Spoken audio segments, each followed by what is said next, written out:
Good morning, students.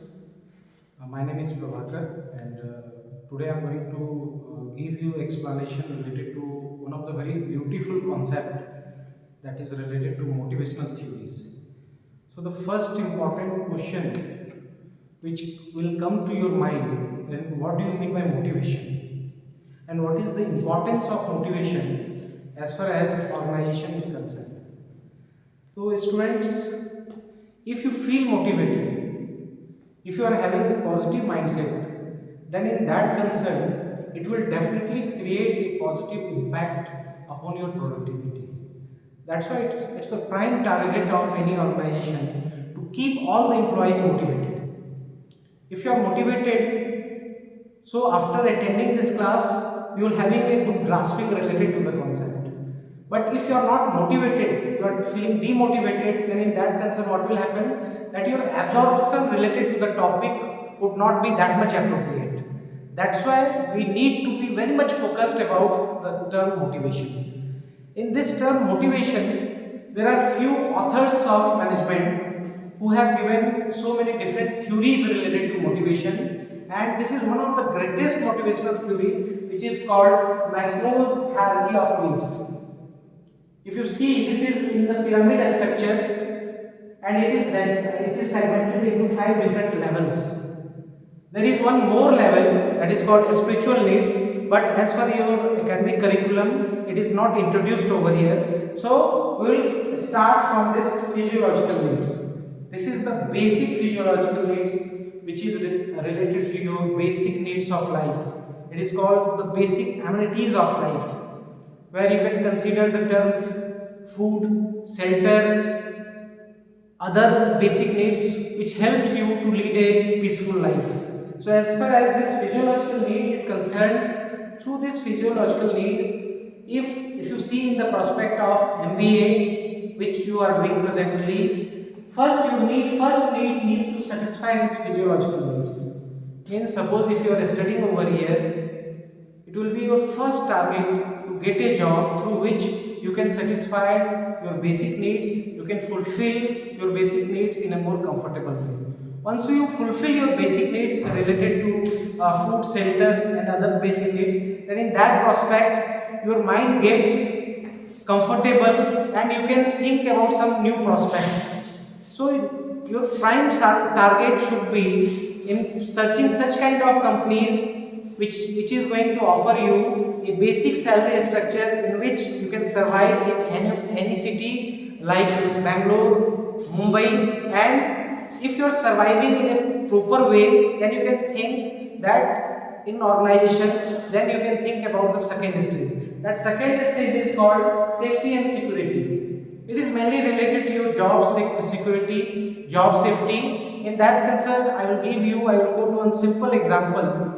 That suppose if you are getting a good offer from Infosys, and at the same time you are having a good offer from a simple company which is not at all recognized in market, and the pay package is bit different. In comparison to the unknown company, Infosys is paying you lesser. But as far as the acceptance of offering is concerned, you would definitely you would go for Infosys. Why it is so? Because you are feeling a kind of job security over there, you are having a job safety over there. That's why this second stage is also very important. That once being in the market, being in any market area where you are doing your job, you need to find such kind of companies. What is your first requirement as far as physiological need is concerned? There you would searching such kind of company which is going to help you in means executing your basic amenities on priority basis. Once you get such kind of company, then you go for safety and security needs, where you choose the best company which one is providing you good safety, taking care of your safety needs as well as your job security needs.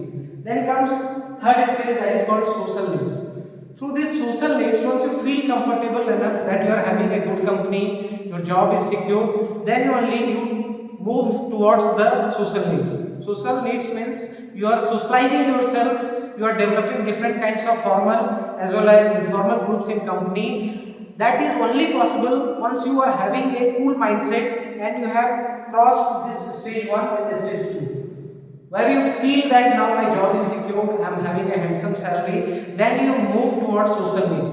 That social needs or love belongings is also very much important as far as Maslow's theory is concerned, motivational theory is concerned. The next one is self-esteem needs.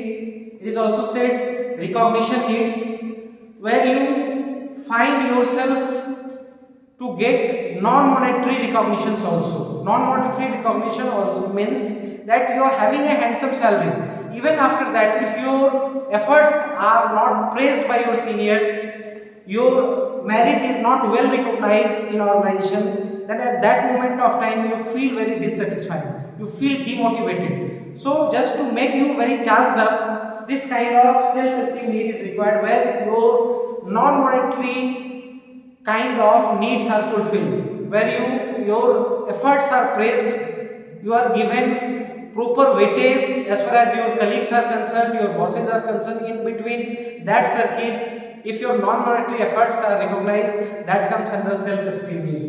And last but not least, that is called self-actualization. At that level, you have done all the assignments, you have executed all the different activities, and now you are trying to find something more challenging as far as your job is concerned. So you are getting bored of certain repetitive kind of tasks. So at that moment of time, if you are trying to find out something new, something challenging, that is called self-actualization needs, that you feel after passing through these all different stages. I hope through these 5 stages I have explained this motivational theory. In my next session I will deal with some other motivational theory. Thank you very much.